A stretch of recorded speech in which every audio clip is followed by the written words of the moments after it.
Oke, selamat datang semuanya. Kali ini kita mau bahas sesuatu yang krusial banget. Gimana caranya bikin sebuah proyek komunitas itu benar-benar berhasil? Kuncinya dengan melibatkan orang-orang yang jadi tujuan proyek itu sendiri. Jadi ini tentang membangun sesuatu bersama mereka, bukan cuma untuk mereka. Pernah lihat nggak sih, ada proyek bagus, niatnya baik, tapi kok gagal? Mungkin taman baru yang dibangun malah sepi. Atau ada program pelatihan tapi pesertanya nggak ada. Ini pertanyaan yang sering banget muncul. Dan jawabannya, seringkali ada di cara proyek itu dimulai. Nah, ini dia biasanya biang keroknya.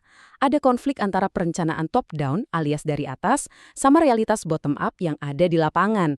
Di satu sisi, ada para ahli nih bikin rencana canggih di ruangan ber-AC.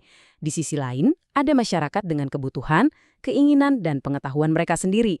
Kalau dua ini nggak nyambung, ya siap-siap aja gagal. Oke, yuk kita bedah satu persatu. Kita mulai dari level yang paling dasar dulu, yaitu sekedar mendengarkan dan mencoba mengerti. Kedengarannya simpel, tapi ini fondasinya. Ini bukan ngobrol-ngobrol biasa ya. Focus Group Discussion atau FGD itu kayak wawancara kelompok yang terstruktur. Tujuannya apa? Buat gali lebih dalam, kenapa sih orang punya pandangan tertentu. Jadi kita bisa dapat tuh nuansa di balik opini mereka. Ini penting banget buat ngasih suara ke kelompok yang mungkin selama ini nggak kedengeran. Nah, ini perbedaannya penting banget. Coba lihat deh. Gampangnya gini, FGD itu buat belajar, buat ngumpulin data. Sementara dialog komunitas itu buat bertindak, buat cari solusi bareng. Jadi yang satu fokusnya eksplorasi, yang satu lagi fokusnya cari kesepakatan. Hasilnya, FGD ngasih kita wawasan yang kaya banget. Sementara dialog komunitas ngasih kita rencana aksi yang konkret. Tapi, ada tapinya. Dua metode ini, mau FGD atau dialog, bisa jadi cuma formalitas aja. Kalau para pengambil keputusan nggak bener-bener komit, semua ini cuma jadi ajang ngobrol tanpa hasil. Partisipasi itu harus bener-bener bermakna, bukan cuma buat centang daftar hadir aja kan? Oke, jadi kita udah dengerin nih. Pertanyaan selanjutnya, siapa yang kita dengerin? Nah, ini kita mic level. Sekarang kita ngomongin soal memetakan siapa aja yang punya pengaruh di sebuah komunitas. Ini tuh ibaratnya kita bikin peta strategis. Kita identifikasi semua orang, semua kelompok yang punya kepentingan sama proyek kita. Mulai dari pejabat paling tinggi sampai warga biasa yang paling terdampak. Tujuannya simple, biar kita tahu siapa aja pemain di lapangan. Dan matriks ini, wah ini ngebantu banget buat menyusun strategi. Coba lihat, di pojok kanan atas ada key players atau pemain kunci. Mereka ini punya kekuasaan tinggi dan kepentingan tinggi, jadi ya mereka harus kita libatkan secara intensif. Beda lagi sama yang di kiri bawah, yang kekuasaan dan kepentingannya rendah. Cukup kita pantau aja, jadi energi kita bisa lebih fokus. Tapi hati-hati, ada jebakannya. Yang paling penting diingat, peta ini bukan sesuatu yang statis. Ini bukan tugas sekali jadi terus selesai. Dinamika kekuasaan itu bisa berubah-ubah. Orang yang hari ini nggak punya pengaruh, besok bisa jadi pemain kunci. Jadi proses ini harus terus-menerus kita update. Sekarang kita masuk ke level paling dalam, level yang paling ideal. Di sini komunitas bukan lagi cuma diajak ngobrol atau dimintai pendapat, tapi mereka jadi mitra. Mereka ikut menciptakan solusi dari awal. Ini benar-benar mengubah cara pandang secara radikal.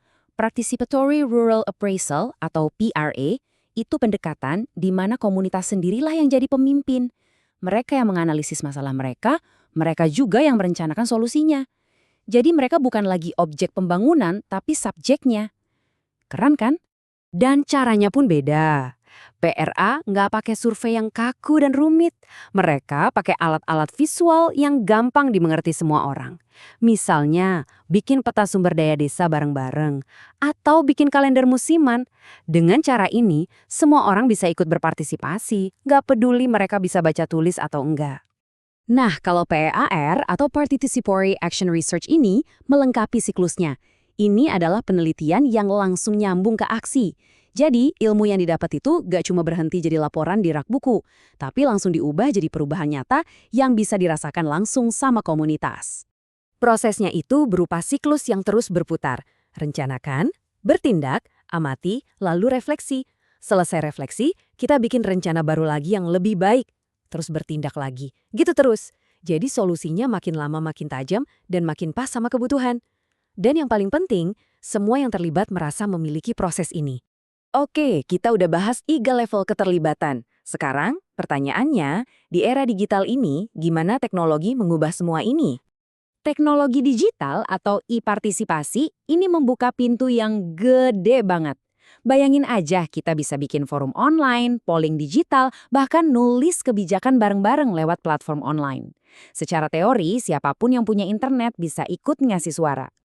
Tapi, teknologi itu bukan solusi ajaib. Justru kalau nggak hati-hati, bisa bikin masalah baru atau bahkan memperkuat ketidaksetaraan yang udah ada. Ada yang namanya kesenjangan digital. Terus, kalau partisipasi online ini cuma jadi pajangan dan nggak bener-bener didengerin, ya sama aja bohong.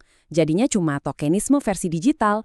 Oke, kita udah jalan jauh nih, dari level mendengarkan sampai kreasi bersama dan dunia digital.